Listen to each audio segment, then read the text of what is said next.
fabulous food and pastry. Yes, the next time you see us, we might be a little bit wider. It was supposed to be the trip of a lifetime, a gift of a Spanish vacation from Peggy Tam's son and daughter-in-law, celebrating her retirement and 70th birthday at the end of February. But days after she returned to Vancouver on March 10th, Tam started the fight of her life. She told us she was going to the ER by text, and that was the last we heard from her directly.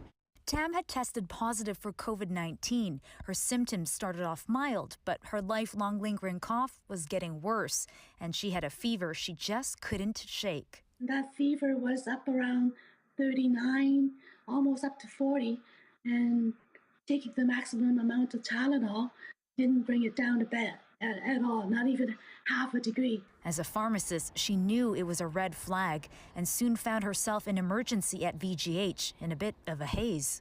I must be short of breath because I don't remember any of this at all. And they gave me oxygen, and my oxygen sats were below 90, which even with oxygen. They sedated her and put her on a ventilator, and she was out for like 2 weeks. On a ventilator and in ICU, for the Tam family, it was the most frightening moment of their lives. All in a matter of hours, we didn't even get to say goodbye, and we were just so scared. We were playing worst-case scenarios in our mind. To make matters worse, no one was allowed to visit Peggy. They couldn't even do video calls while she was in ICU. She was so weak, she could barely communicate. Well, they gave me this a erasable board and a felt pen.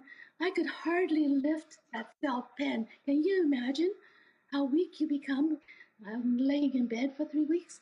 But she fought through it. She's home now, her voice still hoarse from weeks of being intubated. She's relying on family for support. David helps with dropping off groceries. I got some groceries for her. I'm just gonna drop these off. Her kids have set up a mommy cam around her house so they can keep an eye on her. A public health nurse calls her almost every day to check in. It makes me feel very at ease, even though there's nobody else in the house. I know that there's somebody I can reach out to. And her doctors are responsive too. Despite the month-long recovery, the Tam say they are grateful for each other and our medical system. You can recover, and yeah, just listen to the doctors and listen to the government. Keep your distance. A hope that by staying apart, dream trips like this can one day be reality again. Leanne Young, CBC News, Vancouver.